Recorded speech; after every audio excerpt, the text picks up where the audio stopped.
Comment évangéliser? On m'a demandé pendant une rencontre de football de prier pour l'équipe qui était en train de perdre afin qu'ils puissent gagner. Et ceci s'est passé dans un bistrot, là où j'évangélisais en tant qu'évangéliste de rue. Et leur équipe était en train de perdre à l'écran. Ils pouvaient voir cela parce que donc leur équipe avait zéro but et l'autre équipe avait déjà marqué trois buts. Et il ne restait plus que 10 minutes euh, avant la fin de la rencontre. Et il y a une personne qui m'a tout simplement demandé de prier pour leur équipe afin qu'elle puisse gagner. Maintenant, je n'avais jamais eu une demande de prière comme ça avant. Je veux dire, c'était tout à fait inattendu et je n'ai jamais prié pour ce genre de choses auparavant.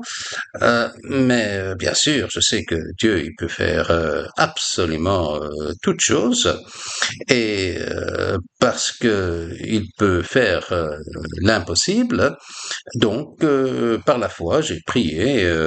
Donc, cette prière, j'ai dit, Seigneur, s'il te plaît, fais un miracle afin que l'équipe qui est en train de gagner 0-3, non, en train de perdre 0-3, qu'elle puisse gagner et battre l'autre équipe. Et j'ai prié cela, donc, au nom de Jésus. Amen. Et comme je l'avais dit, il restait plus que 10 minutes avant la fin de la rencontre et directement après que j'ai prié, il y a eu un premier miracle. L'équipe qui perdait, qui avait zéro but, ils ont marqué et donc maintenant les points étaient 1-3 pour l'équipe perdante. Et puis 2 ou 3 minutes plus tard, un autre but, 2-3. Et je veux dire, tout le bistrot qui était en train de regarder ceci sur un grand écran à l'intérieur du bistrot, je veux dire, ils étaient tous en train de pousser des cris de joie. Ils étaient tellement fous de joie. Et il restait, ah oui, et seulement 2 ou 3 minutes plus tard, de nouveau encore un but, trois partout. Et il ne restait plus que 1 ou 2 minutes avant la fin de la rencontre. Et je veux dire, je n'ai jamais vu quelque chose comme ça avant.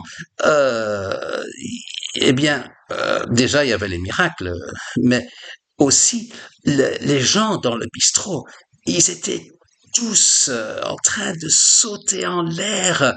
Il n'y avait pas une seule personne assise et ils étaient tous, je veux dire, j'ai jamais vu des gens aussi passionnés de toute ma vie.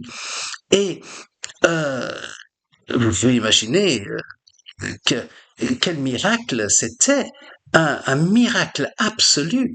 Je veux dire, il ne restait plus que quelques secondes avant le sifflet final pour indiquer la fin de la rencontre.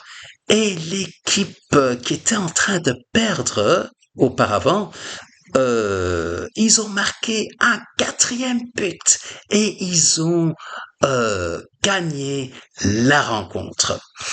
Ah, je veux dire, n'est-ce pas absolument surprenant?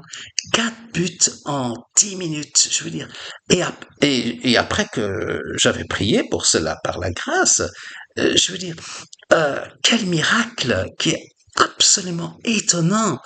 Et je vous dis, euh, quand la personne qui m'a demandé de prier a dit cela aux autres, que c'était de ce qui s'est passé et que c'était moi que j'ai prié et que c'est à cause de ça que ça s'est passé ainsi, je veux dire, j'avais plus besoin de les évangéliser du tout.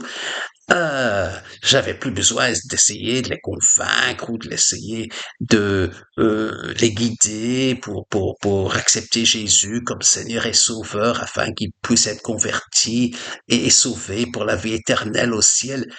Ils étaient tous en train de venir vers moi et ils étaient tous en train de dire, oh, est-ce que vous pourriez prier pour mon épouse et est-ce que vous pourriez prier pour mon commerce, mes finances, est-ce que vous pourriez prier pour ma famille, pour mes enfants, pour mon travail et qu'est-ce que vous pourriez prier pour mon éducation, pour mon examen?